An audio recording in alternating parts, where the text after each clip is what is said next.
Brooklyn bloodlines. Family, betrayal, bad cholesterol. In Brooklyn, everybody's got a past. Some people just got better lawyers to hide it. Goku D'Angelo ain't just a boss. He's the godfather who grew up fighting in schoolyards, stealing hubcaps and smoking cigars before his voice even changed.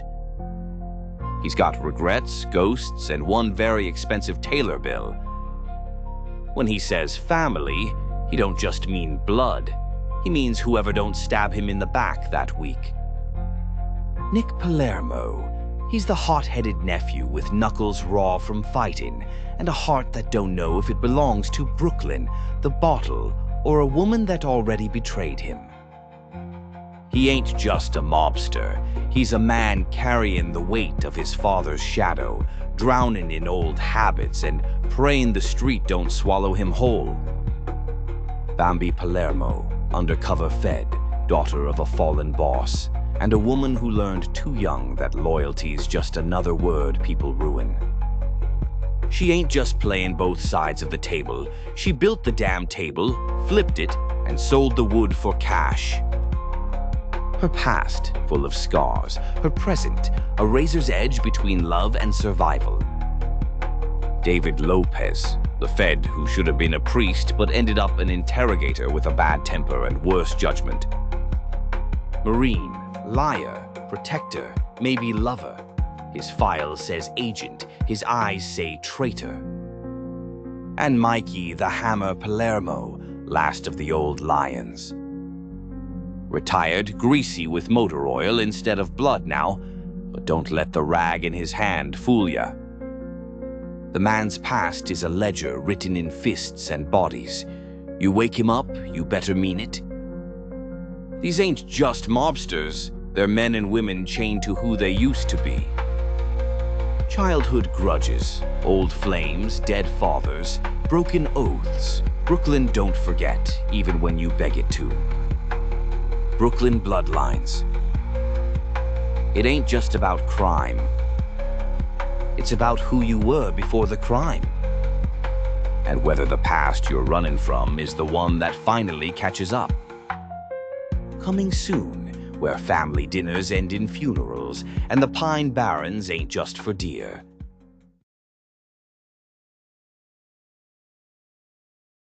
Bambi's Twisted Tales, The Emperor's New Groove, The Fall of Kuzco. They told you it was a comedy. A spoiled emperor turned into a llama, running around with a peasant, learning humility. Cute, right? Yeah, if you believe in bedtime stories and pixie dust. The truth, that empire was rotten.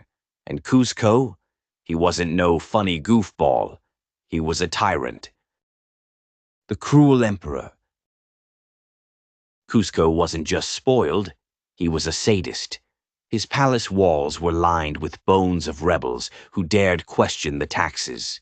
He had musicians play while peasants were executed, just so the screams would blend with the flutes. His new groove was built on rivers of blood. When he grew bored, he fed prisoners to jaguars, just to see which beast would finish first. His people prayed for salvation. Instead, they got Yzma, the witch in the shadows. Now Yzma, in the Disney flick, was comic relief, a wrinkled hag in purple gowns. Nah, she was a nightmare stitched together with dark alchemy. She'd been drinking blood longer than Kuzco had been alive. She kept her youth by draining the life from her servants. In her dungeon, bodies hung upside down over bowls, dripping red like sacramental wine. She didn't want to rule for glory. She wanted eternal life. And Kuzco? He was just the next sacrifice. The potion of the beast. When she poisoned him, it wasn't a joke. He didn't just turn into a llama. His flesh twisted, bones snapping, skin splitting like old leather. He screamed until his throat tore raw. What emerged wasn't a cartoon llama. It was a half-beast, half-man abomination. Eyes glowing red, teeth jagged, fur matted with blood.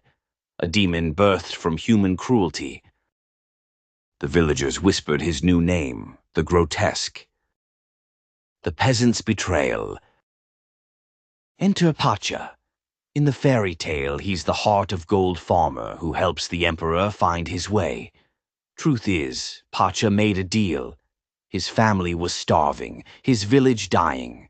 He swore he'd lead Kuzco, the monster, into the mountains, where the gods would finish him. But when he saw the creature broken and whimpering like a child, he hesitated.